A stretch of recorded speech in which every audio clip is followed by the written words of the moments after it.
Don't say a word, don't scream or shout. I can turn the whole world round about. Lay the moon flat on the land. Twist a rope out of flying sand. Yeah. Well, it's a beautiful day, Sunday, the 23rd of September 2018, and here we are on a level plane, not on a spinning ball. Do you feel like spinning? No? Well, you're not then. Obviously.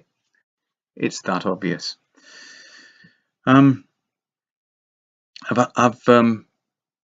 just been for a nice walk, and I took my camera with me, and I've got a lot of people ask for photographs of the flat Earth, and I've took loads, actually, footage of the flat Earth.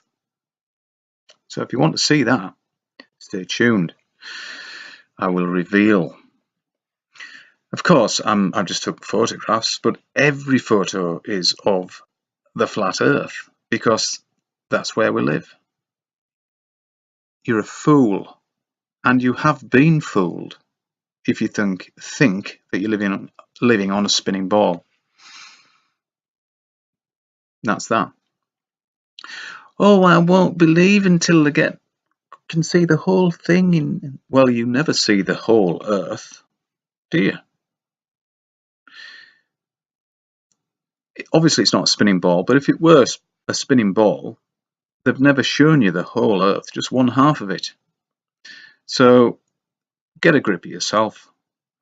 It's not a spinning ball. I've just recently watched the retired from YouTube Antonio, although he keeps coming back and does, in my opinion, some good stuff.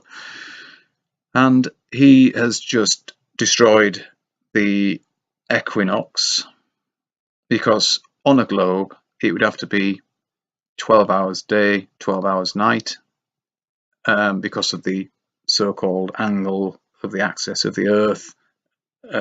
Twice a year it would have to be like that, and of course it isn't. It happens over 4, probably 5 days, where we have 12 hours of daylight and 12 hours of night. So I had a comment just recently about that. People are so well,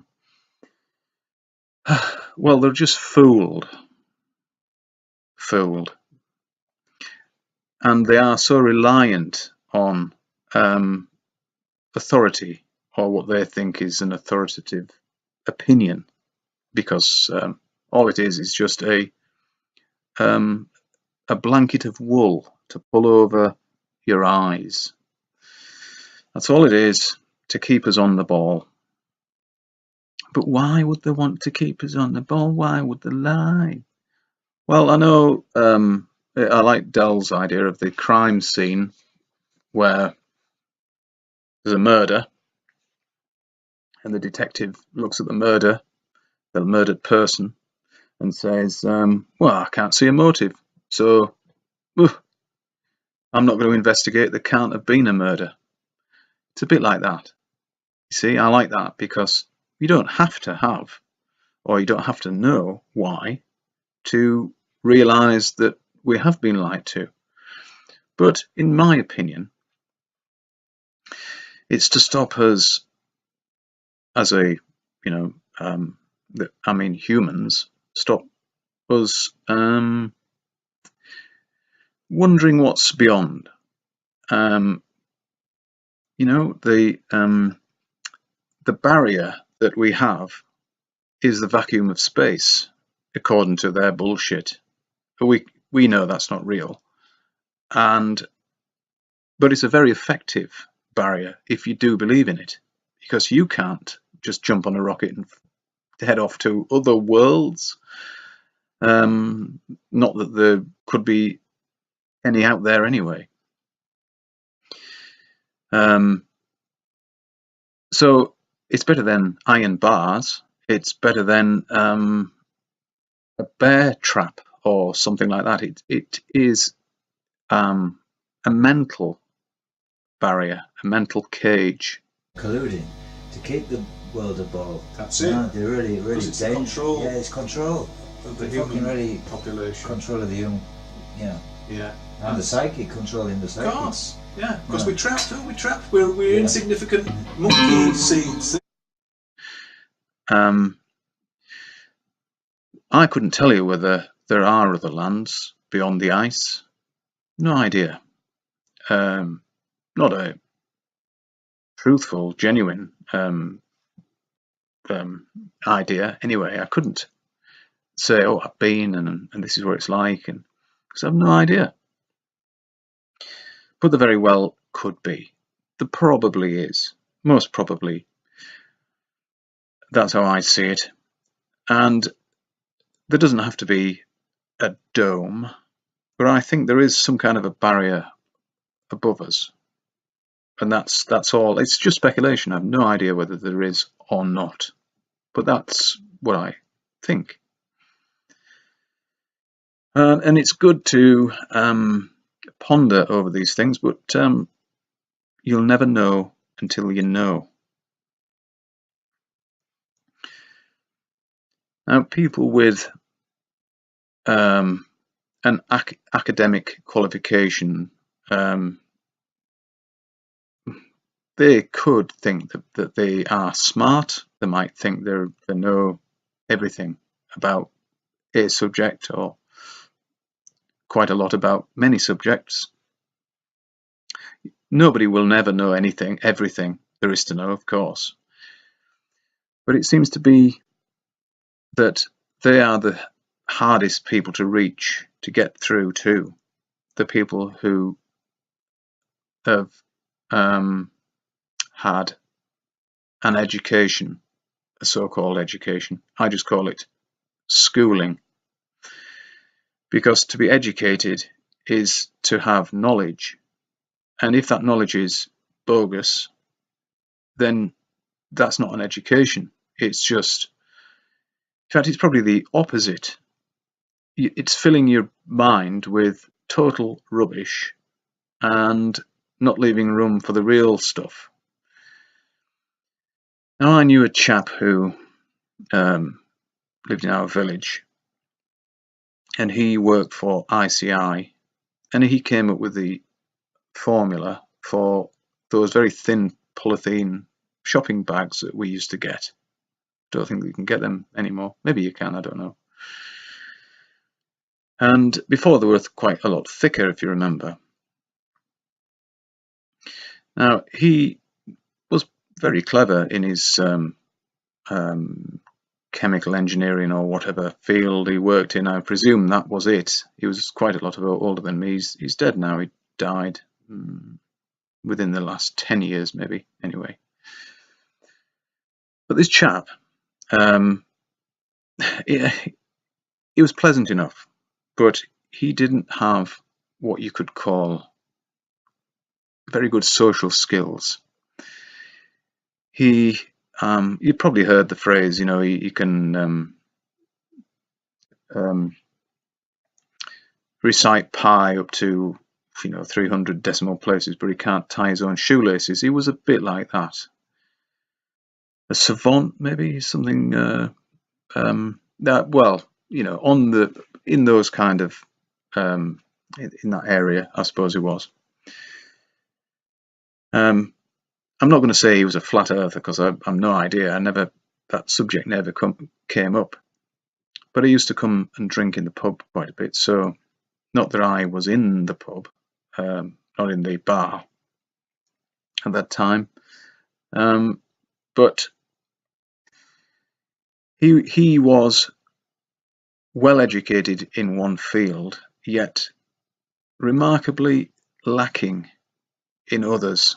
And that's what can happen to you if you are educated, so-called educated. But don't let me put you off if you're thinking about going for a degree. Well, it depends what the degree is in. If it's astrophysics, forget it. If it's there aren't many, are there, that you could do? Well, art, go for that. That sounds good to me. Well, excuse me for just 1 minute. So, the last very dry summer we had was 1976, and it was drier. There was very little green grass. Everything was just sort of scorched. And then in September, the rains came, and it didn't stop raining for days. It just seemed to rain and rain. I hope that's not going to happen this time. But where we lived at the time, we were very close to the River Esk. I know I've said this before, but it needs saying again. And we were flooded. A large part of the village of Lilome was underwater. Didn't get into a great many people's houses, but it got into ours, which was the pub, but only into the kitchen and the cellar.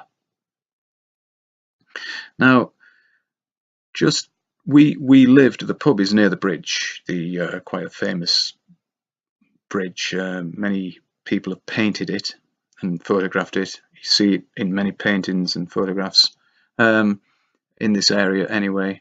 They've probably made them their way all over the world. But downstream from the bridge, as you stand on the bridge and look downstream, there was an island. And it wasn't a very big island. It was maybe 30 yards long, 40 yards long maybe, and maybe 10 or 15 wide. And the river ran, of course, all around it. And there was maybe a 10-foot stream on one side and quite a wide area on the other side of the island. You can picture that. I'm not describing it very well, but there you go. Now, after the flood, the parish council said what they were going to do is remove the island because it was restricting the flow of water. Now, I protested because, although I was only 10 at the time, I said, well, that's ridiculous because you couldn't see the island, for one thing. All you could see were a few trees that were growing on the island, sticking up above the water when it was flooded. And I, as a child, used to play on that island. You know, your mind could be a big ship, a boat. It could be a treasure island, lost island, or you fun and games you could have. And I thought, although I was 10, and those kind of days were slipping away, I knew the pleasure I had got from playing on the island and didn't want to deny anybody else who was growing up and could have the same fun. Anyway, they also said in the height of the flood that when it was high tide in Whitby, we could expect the flood levels to rise again. And being 10, I understood water and what it did. And I said to anybody who was listening, probably nobody, there are 2 weirs on the way to Whitby, one at Slights and one at Russup. Now those weirs are the tide could never have an effect on the level of the water so far upstream where we were, 10 miles away from Whitby. Yet, and of course, there was no difference in levels when the tide was high in Whitby. And so I understand water, and that it finds its own level. It will not run upstream. The only way you can actually do that is through siphoning, and the outlet has got to be lower than the inlet. There's capillary action, which can soak water up through like rising damp in walls. That's why you put a damp-proof course down when you build a house, which is usually these days a layer of strong polythene. The Earth is not a spinning ball. You must take that information on board and look into it. That's all I can say. So here I am, not a mile away from where I live, and I'm going to do something that was never done when they pretended to go to the moon, because they would have given away what's known as the fourth wall in TV land. Here we go.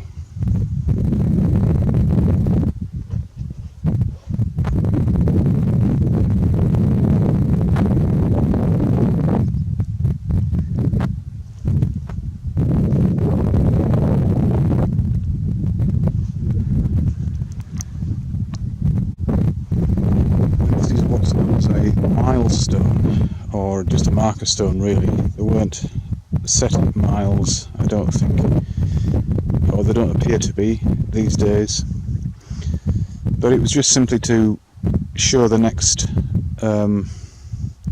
the route of the path, so the stone would be prominent on the landscape. And you can see one in the distance there, but it's obviously not a mile away,